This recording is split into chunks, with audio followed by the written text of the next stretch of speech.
बहुत समय पहले की बात है। एक छोटे से गांव में एक लकड़हारा रहता था।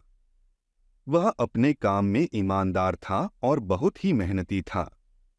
लकड़हारा हर दिन पेड़ों को काटने के लिए पास के जंगल में जाता था। लकड़हारा जंगल से लकड़ियों को काटकर गांव में लाता और उन्हें व्यापारी को बेच देता और उससे जो भी पैसे मिलते उससे वह अपना और अपने परिवार का पेट पालता था। और लकड़हारा और उसका परिवार इस प्रकार के साधारण जीवन से खुश थे। एक दिन लकड़हारा एक नदी के किनारे के पास एक पेड़ काट रहा था। उसी समय उसकी कुल्हाड़ी उसके हाथ से फिसलकर नदी में गिर गई। नदी बहुत गहरी थी। लकड़हारा अपनी कुल्हाड़ी को नदी में से नहीं निकाल सकता था। लकड़हारे के पास केवल एक ही कुल्हाड़ी थी जो नदी में गिर गई थी। लकड़हारा यह सोचकर बहुत चिंतित हो गया कि अब वह कैसे अपना और अपने परिवार का जीवन यापन कर पाएगा। वह बहुत दुखी था और उसने ईश्वर से प्रार्थना की।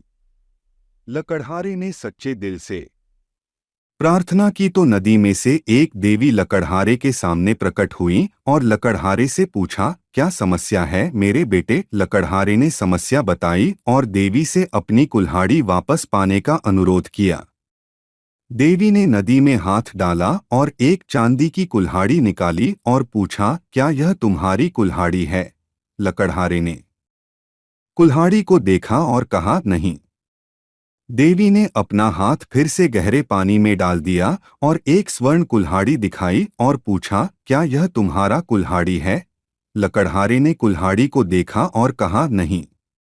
देवी ने कहा, एक बार फिर देखो बेटा, यह एक बहुत मूल्यवान स्वर्ण कुल्हाड़ी है। क्या तुम्हें यकीन है कि यह तुम्हारा नहीं है? लकड़हारे ने कहा, नहीं, यह मेरा नहीं है। मैं पेड़ों को सुनहरे कुल्हाड़ी से नहीं काट सकता। यह मेरे लिए उपयोगी नहीं है। देवी मुस्कुराई और अंत में फिर से पानी में हाथ डाला और लोहे की कुल्हाड़ी निकाली और पूछा, क्या यह तुम्हारा कुल्हाड़ी है? इस पर लकड़हारे ने कहा, हाँ, यह मेरी है, धन्यवाद। देवी लकड़हारे की ईमानदारी से बहुत प्रभावित हुई, इसलिए देवी ने लकड़हारे की ईमानदारी के लिए पुरस्कार के रूप में लकड़हारे की लोहे की कुल्हाड़ी और अन्य दो सोने और चांदी की कुल्हाड़ियों को भी लकड़हारे को दे दिया। शिक्षा: हमेशा ईमानदार बनो, ईमानदारी आपका हमेशा साथ देगी।